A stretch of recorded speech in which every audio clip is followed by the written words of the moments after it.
Your sensors are correct. Do not adjust your heading. You've discovered the Omega Particle, streaming to the Alpha Quadrant and beyond. Here's your host, the Anchorman of the Federation, the Doctor of Dilithium. This is Jonathan Wiegand.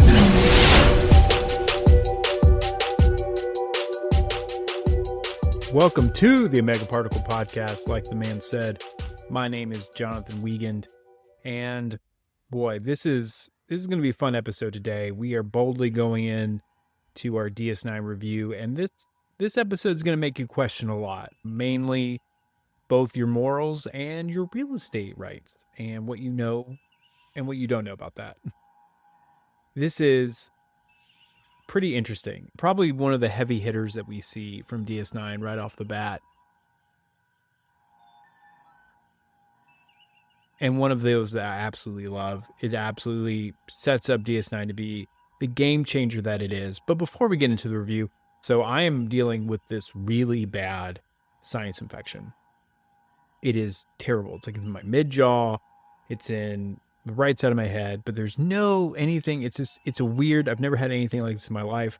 The problem is I'm running a marathon on Sunday, the Marine Corps marathon. So I'm absolutely like, okay, how bad is this going to suck? Blah, blah, blah. Hopefully I'm looking at Luna, the intern, everybody. Hopefully there's no difference in my voice. I don't think there is. So that's what I'm struggling with right now. So I'm finding comfort in these great DS9 classics because, my mental health is probably not the best right now. But we've all been there, of course. Getting sick and then staying sick is never fun. Speaking of sick, do the young people say that, Luna? They don't? Okay. I just want to say thank you all so much for the social media love. I think we've just hit over 98,000 on Instagram. But I noticed this yesterday. I don't know if you guys have noticed this when you're on Instagram. It can tell when your friends like something.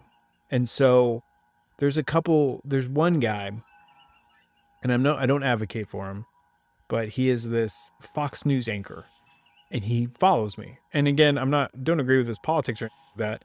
I really try to stay out of politics on the OPP because it's like we like to rest and relax in Star Trek, even though it can be political, but either way, he likes like all of these thirst traps. And I'm like, dude, it's clearly like, I can't take you serious, probably because of the network he's on, number one, but also I can't take him serious because, dude, you're supposed to be like a journalist and you're liking booty thirst traps. Have some decorum. Make a burner account or something. Come on, Kevin. Either way, I don't know how we're going down this road. Either way, it's good. I'm very excited about this DS9 review. Season 1, Episode 15, Progress. And for those of you, not to brag, but those were all my race medals. We're going to leave that in. I have this couch and have my medals up. Either way, for those of you that don't remember this episode, or maybe blocked it out because you had a cry, this is the episode where Major Kira, she's fresh off of her I Hate Cardassians world tour, has to evict Grandpa, which I think is what we're going to name this episode. And she has to evict this last stubborn moon farmer, and that is a title I would love to have one day, Moon Farmer. But this entire episode is about Kira trying to evict this stubborn old man who refuses to move off of this Bajoran moon, and that's it. There's no space battles, there's no wormhole aliens, there's no Cardassian torture chambers. It's just one dude, a cottage, and a bunch of emotional damage drowned out by a suit. And listen, I don't care who you are, this episode hits deep because everybody's got that one family member who just refuses to leave the house or literally refuses to change anything and doesn't want to. And Bajor is rebuilding and they need this moon. And I think it's for energy reasons. They're like, hey, we need this. And the dude's like, no, I planted these trees. What's the line? He planted it with his bare hands because he didn't have any tools, and he broke up chunks of rock with his teeth, like just really overall selling it. And the government's like, look, there's going to be this fusion reactor in your front yard if you don't change. She's evicting an old man, pretty much legally evicting the old man because she's got a phaser and a clipboard and some mid-management style authority here. But, and I understand, like, and we'll get into it, of course, but like Bajor's rebuilding after the occupation. They're trying to put up power plants and power stations, get clean energy, clean, quote unquote, progress. See what the writers did there. But Mullibok just refuses to move. And so that's where we're going to leave it before we get into the actual meat and review of the episode. But again, feel free to reach out to us. Let me know what you think of this episode. Let me know what you think of progress, and if you liked it, if you don't like it, if you think it's a snore fest, it's boring, whatever, like, let me know. I love to disagree or agree with all the OPP fans out there. So please do so. Let me know. And without further ado, Luna, let's roll that beautiful bean footage.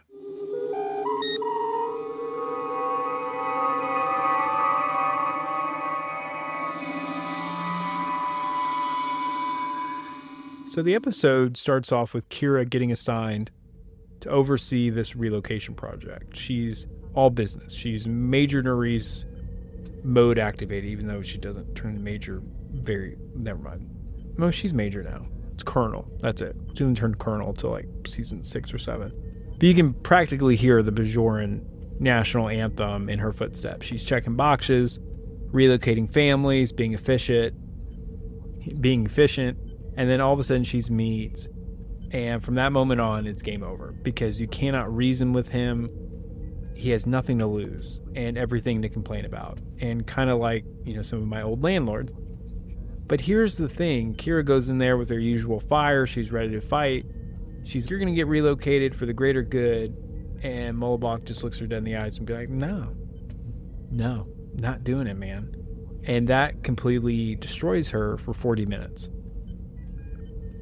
And the reason it does is because her whole identity was being tested in this episode. She spent her entire life fighting the Cardassians, tearing down these oppressors, blowing up outposts.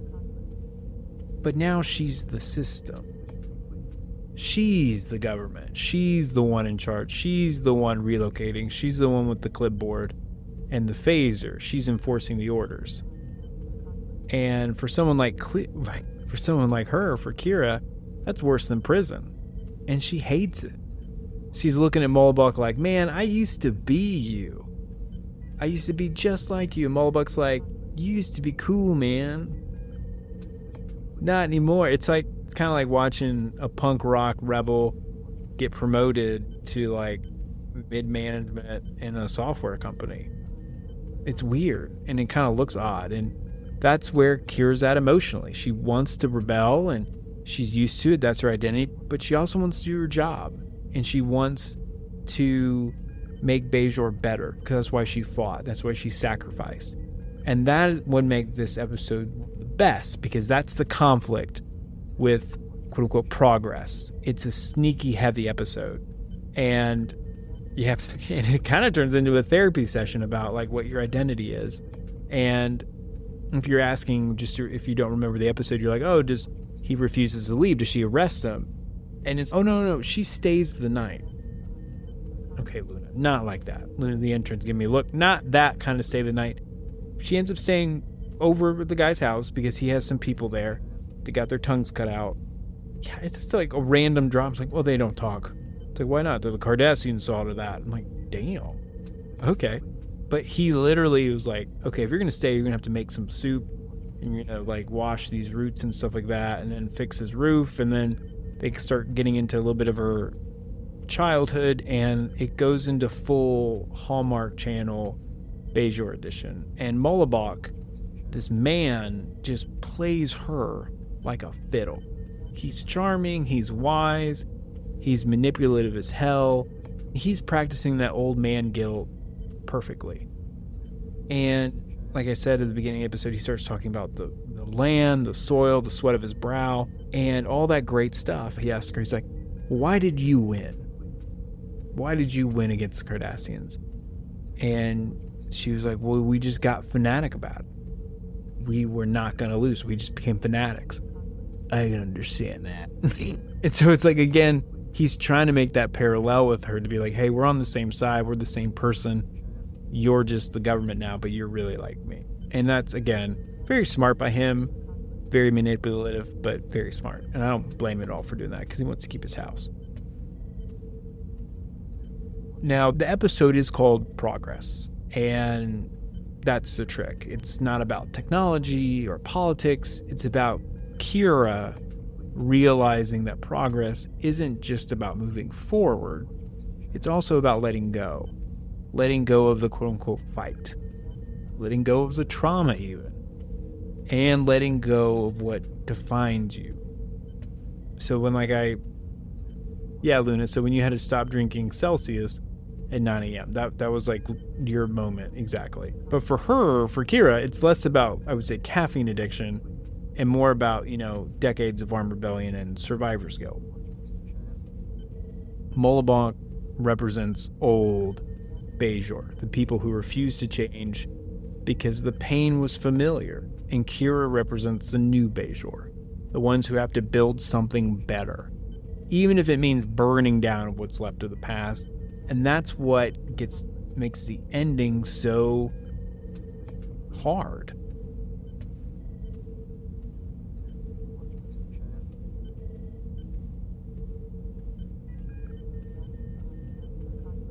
But before we get into that heavy stuff, and I know, Ben, that was a little bit heavier even at the beginning, like recapping the episode and talking about it. There's one of the ultimate, I would say, dang near best B-plot in all of DS9, and is with Jake and Nog, aka the Ferengi Wolf of Wall Street, and his human intern. Because while Kira's over there, wrestling with generational trauma and moral decay and whatnot, these two are basically running a Ponzi scheme in ops. Yes, this is the episode with the freaking self-sealing stem bolts. The greatest Star Trek MacGuffin of all time.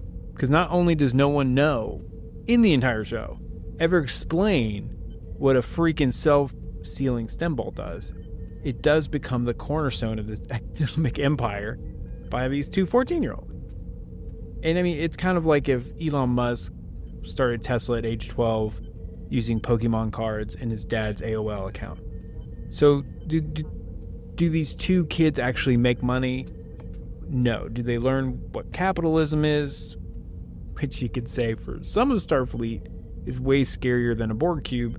Yes, they do. And let's get into the B-plot, because I think with Kira doing this emotional tug-of-war on this volcanic moon, we need this kind of space at sea B-plot. So here's the setup. Nog convinces Jake to invest in these self-stealing stem bolts. And like I said, no one knows what they do. Chief O'Brien doesn't really know what they do. Cisco doesn't know what they do. And I feel like even the prophets are looking into the nonlinear timeline like, yeah, we got nothing, pal. I even Googled self-stealing stem bolts, and Google said, no idea. Anyway, so they get some of this yamak sauce, which I don't know what is yamak sauce, but the Cardassians love it. And so they get like 500, it's like a made-up unit. They're like 500 terabyte or some, it's like, I forget the name of the unit, but it's something like, it's not real. Like, it's just kind of like made up. And they get 5,000 units of it, and then they sell it, and then they eventually like take it down this long path to get some land. Yeah, they get a whole chunk of land. And Jake, sweet summer child, goes along for the ride because he's trying to impress his dad without being a kind of Starfleet mini commander. And it's very adorable and it's great. And I feel like Nog is the kid from high school who would sell you quote unquote rare sneakers out of his trunk that turned out to be like Air Jordans adjacent. But the crazy part is that they actually succeed. They end up with leverage, relationships, and a confidence. It's like I said, it's like baby Wolf of Wall Street minus the cocaine and the prostitutes. And this is why the subplot works for me, is that it's Star Trek showing you that commerce can allow some character growth, and Jake realizes, he doesn't have to be like his dad to be successful. And Nog learns he doesn't have to be like Quark to be successful either. And together they accidentally colonize a crop field, which that's friendship to me, colonizing crop fields. You gotta love it. But Sisko is definitely putting on some dad moments and being like, hey, I'm proud of you, but don't ever do that again. I think it would be, they do show pictures of the self-sealing stem bolts, and the best description is that I had an accounting professor in college who would do this crap. He'd be like, what's a self-sealing stem bolt? And he would be like, it's a stem bolt that seals itself. And you're like, that doesn't answer the question. Be like, what is a straight line depreciation? He'd be like, it's depreciation that's straight line. And you're like, thanks. Thanks. Okay. I don't think he's a professor. I don't think he has a job there anymore. Which, anyway. All right, let's get back to the moon. And let's get back into this emotional deep dive here. And Kira we're back, and Kira is emotionally adopting a man who calls her girl and then makes her split firewood. And again, she's supposed to be relocating him. Instead, she's doing roofing, cooking, and trauma bonding. And it's I always, like, when I was watching this episode, it's like promising to help a friend move, and then you end up not only helping them move, but helping them pack, which is like the ultimate insult. You'd be like, all right, I'm ready to go. Let's start loading up the truck. And you're like, oh, I have to help you pack. That's the worst thing in the world. And you may ask him, like, okay, does she arrest him after the longest soup meal ever? No, she actually tucks him in. She stays the night and stays for a couple days. You kind of can feel, and hats off to Nana Vister for playing this role so well, because she plays it with this tight, trembling restraint. Like, she's trying not to blink and she's trying not to crack in front of him, but she's also like super angry at him because the dude just freaking go. And it's like, and so there's this like palpable tension, and that, yeah, that's amazing. I'm surprised like she didn't ever win like an Emmy for this. Is that what people win? TV shows, Emmys? Yeah. But she also, throughout the episode, realizes the truth that like enforcing progress makes you the bad guy to someone at some point, even if you're right. And Mullibok's like, okay, well, I'm gonna be petty, and he doesn't yell at her, he just guilts her. Like, he's like, you can't, what's the line? Child, you can't relocate root. And I'm like, okay, like, dude, you're gonna die if you stay here. It's not like it's not like, oh, I'm gonna eventually prosper against this planet. Like, no, you're going to die. They would let you die. They're like, you can leave or you can die, but this fusion reactor energy thing is coming whether you want it to or not. And it ultimately takes a turn randomly when Mullibok gets sick and Kira stays, not because of orders, but because of her own conscience.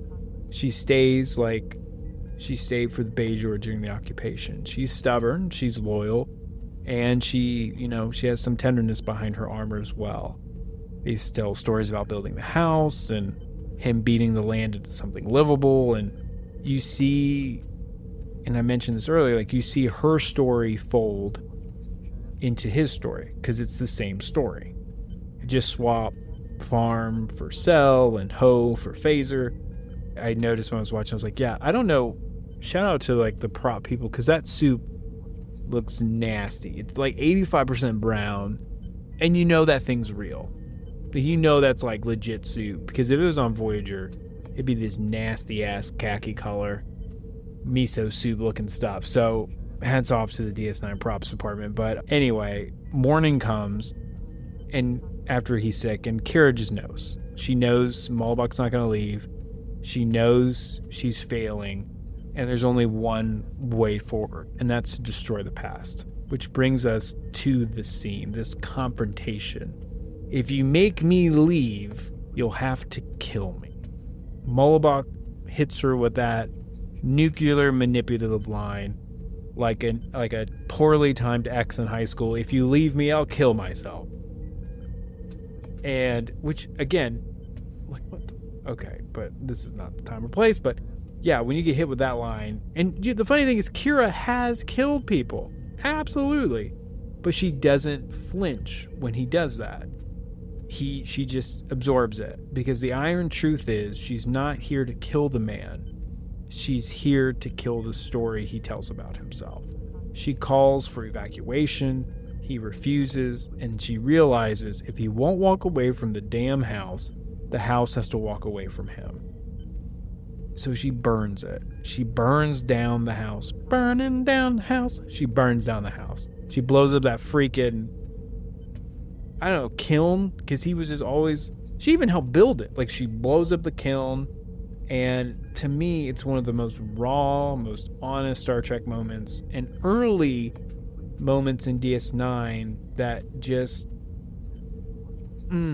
it's just good.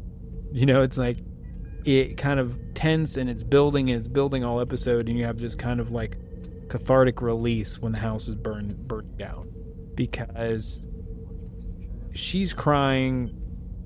You see the fire reflecting in her eyes, and she's lighting up her own past as well, saying like, hey, I'm not this freedom fighter gonna fight the system, gonna fight everything all the time. I have to be the one to change. My identity has to change for the progress of myself, but also for Bajor. And I mean, it's kind of messed up, but also kind of right. That's what makes DS9 so freaking good. It's messy. It's that messy gray area. And yeah, it's not a clean TNG episode. The end of the episode, they defeat the wearable disc game thing, and everybody goes back to normal, and they all laugh and have fun in 10 forward, and it's over. Cool. Next episode. And oh, awesome. Well, we defeated Q that episode, and everything's back to normal. Sweet. Like, it's not one of those episodes, and that's what makes DS9 great, because to me, that's more real life. That's what makes science fiction great, when you can translate over to real life. And kind of going back to the episode, like, Mullibok just watches it burn and says nothing. Post. Mullibok just watches it burn and says nothing, because he's already said everything. And Kira, she's not a hero in that moment, but she's necessary, because this dude would have legit just died. He would have suffocated, been on the planet, just whatever. He would have died. And so, like, she was necessary, but in my mind, she was right, which is definitely a lonelier position to be. And I feel like the writing plays fair. It doesn't demonize him completely, but it doesn't absolve Kira completely. It just holds that ambiguity. It's what I like to call grown-up sci-fi. It's right in the middle. So I think that's a great climax. And there was even with the B side, there was some like deeper side like of it too, is that we see it very small, and I'm not going to hit on it too much, but even with Jake being this kind of wheel and deal with Nog and the stem bolts, whatnot, but it's the fact that like Cisco doesn't, you know, he's happy that his son is developing into his own person and not following in his footsteps. He's letting Jake be Jake. Not a mini officer, not like himself, not a future captain. Just a kid who's trying things, he's failing, he's finding his own lane. And that is a beautiful thing, to be like, hey, I'm not going to force you to do exactly what I did and force you into this box of what I think you should be. I'm just going to be like, hey, let's try some stuff out. Let's find your lane. Let's find what you're good at. I mean, that's messy, but it's loving. And I think that's a great parental message too, for all the parents out there too, is like, hey, let's not force our kids into things that we think they should be, but let's just enjoy it. For me personally, like, I love sports. Absolutely love sports. But my son, who's 5, has no desire to play any sports. And that's okay. Like, I grew up, I played baseball for 13 plus years, football for a number of years. I love it. But at the same time, like, if he doesn't, that's okay. He's got to do his own thing, man. But now kids have so much freaking options, and we didn't in the 90s. But, like, I mean, whatever makes him happy. Like whatever he'll do him. And it's like, yeah, I just got to be supportive in that. And yeah, it can be messy, but it can also be a lot of fun. So kind of zooming out a little bit and kind of going back to the episode. So why does Progress, this episode, work, and why does it last? And why does it land so hard? To me, it complicates Kira in the best way. She's not just fury, as we've seen so far this season. She also has a lot of mercy, and she has a lot of compassion. She puts on a face on, for certain things, but specifically with this relocation, it's a face on the policy. Progress means somebody loses the view from their front porch. It pairs very heavy with the light. The Jake and Nog reminds you, life, you just got to keep going, you got to keep hustling, you got to keep working. And then the other side, you get these heavy things. And I also feel like more of the mechanical parts of the episode, like the score, the sound design, was really good. There wasn't any melodrama swelling to tell you how to feel. It was just fire crackling and breathing. Like, I mean, we were on our own.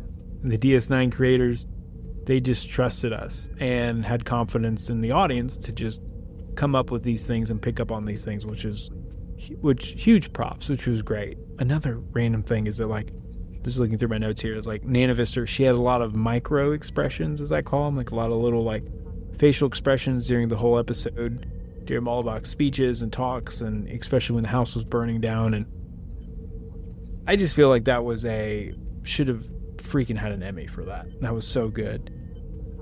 And I just feel like this Kira Mullibok dynamic was really great. The survivors smell survivors. They, he pokes at her, she bristles. He romanticizes the land, she romanticizes resistance.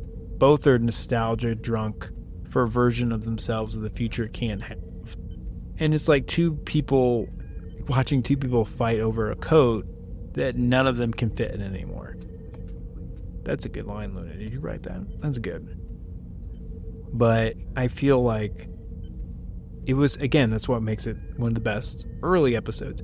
And the problem is, too, with this, it's laying the foundation for Kira as a character in DS9 that we'll see for seasons and seasons to come. This just adds episodes like this that, we never hear anymore about this planet. We never hear, this moon. We never hear about this energy system. We never hear about Mullibok or relocation, anything. We didn't hear anything about it anymore. But the emotions and the trauma bonding that we have with these characters go on, and that they're instantly tapped into in other future episodes, as we'll see. So this is season 1 laying that foundation, where there are some gems in the poop pile of season 1, and this is definitely one of them. And I would love to hear back from you guys on some of this. And I let some people know, like, I was doing this episode, and they asked me, was Kira right? And I would say there's no right or wrong answer. I think she was necessary, and she chose the least cruel path to a cruel outcome. I think with our Gold Ducat episode, like, I forget, like 30, 40, 50 episodes ago, sometimes you're the villain in other people's story. And she's obviously the villain in Mullibok's story, but it was necessary. And my thing is, like, why didn't they just build around the house? Somebody asked that. And I was like, because it's a freaking explosive gas that's contaminating. I was like, pay a freaking attention. Like, you can't, everybody has to leave because the atmosphere is tarnished. And obviously, what do self-sealing stem bolts do? They are stem bolts that seal themselves, obviously. But to me, as we kind of wrap up here, my favorite line of this whole thing is very petty. Is Kira saying, "If you die, you'll die if you stay here," and Mullibok just shrugs and be like, "Guess I'll die." And I mean, that's not stoicism. That is Home Depot level stubborn. That is as petty as you can get. That is canceling your life insurance mid-policy, mid-sentence. That is easily the most petty thing I've seen in Star Trek so far this season. Also, a fun fact about this episode, because there wasn't a lot, but there was this one. Apparently, from what I read, if you're like, man, those special effects on that fire looked real, that's because it was real. Nanovistor actually lit that set on fire. So you could actually feel it. And if you've ever been around a big fire, those things get incredibly hot from a good distance away. So they could feel it. That wasn't acting. That was real. I really love that. That was really awesome. Again, just wrapping up really quick. To me, where does this rank? Story was 9 out of 10. Character was 10 out of 10. Emotion was 11 out of 10. Rewatch, 7 out of 10. You know, it's pretty heavy. You're not gonna binge it all the time, but you respect it. Like when I see it, sometimes I'm like, I pass it over and then I'll come back because I have to be in the right state to watch something like this. I can't just be on a rewatch, have it in the background and be like, oh shit, okay, this is what we're doing. But I would definitely give it 9 out of 10 photon torpedoes because it's one of the best ones we've seen so far. It's really great. And let me know what you guys think about it. If you're like #justice for Mullibok, shouldn't have torn down his house, Kira's part of the system, she's the man, this is terrible, let me know. And some people may hate this episode, maybe it's old, it's tiring, it's lame. Yeah, let me know. I would love to hear from you guys to see what you think. But that has been our review of Progress Season 1, Episode 15 of DS9. And Luna, let's wrap it up.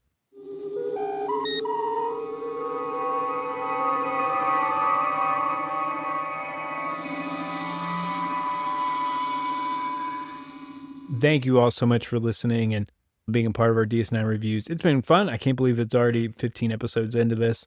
We'll continue it. And next review is If Wishes Were Horses, which is the most So we have this, that's the beauty of DS9. So we have this great kind of a masterpiece. It's like we're going to talk about the identity of ourselves and throwing that off for the sake of progress. And we have to evolve as people and emotionally and deal with our trauma and face it. And sometimes we have to light the past on fire.